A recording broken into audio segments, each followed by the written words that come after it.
kita mempunyai undang-undang yang baru ya, yang barunya itu tahun 2007 karena mau diperbaiki lagi kemarin deadlock, sehingga kita kembali lagi ke 2007, dari perubahan belum ada begitu, sehingga tetap bahwa ancaman bencana di Indonesia dibagi 3, yaitu alam, non alam, dan sosial gitu ya.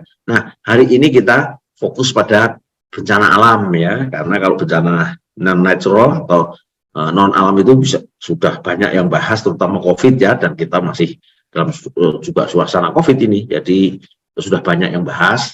Kita fokus pada bencana alam saja.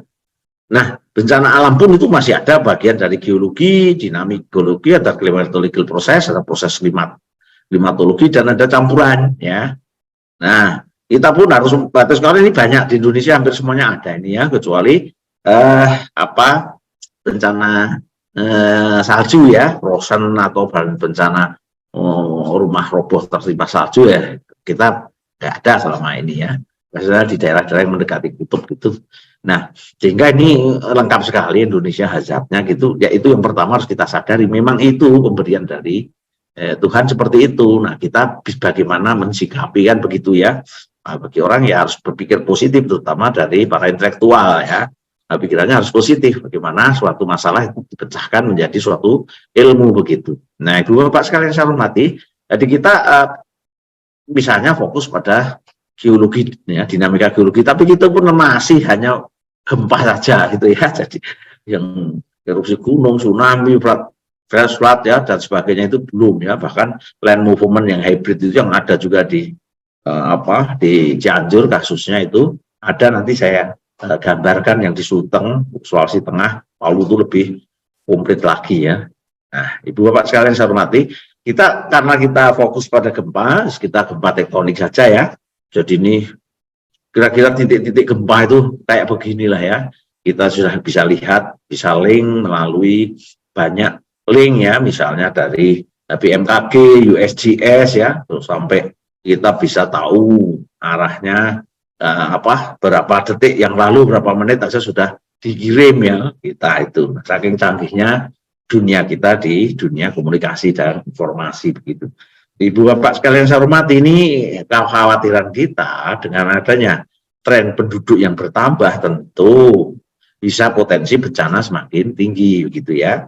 Karena apa? Karena nanti kita akan lihat bahwa faktor yang menjadikan bencana itu ya alamnya iya, orangnya iya, bangunannya iya gitu ya. Nanti kita kita jelaskan dalam bentuk formula yang sederhana. Intinya ya kita menginginkan yang hijau ya, kalau bisa bencana itu turun terus gitu ya. Tapi kalaupun sampai kuning ya usaha manusia ya sudah bagus lah ya gitu.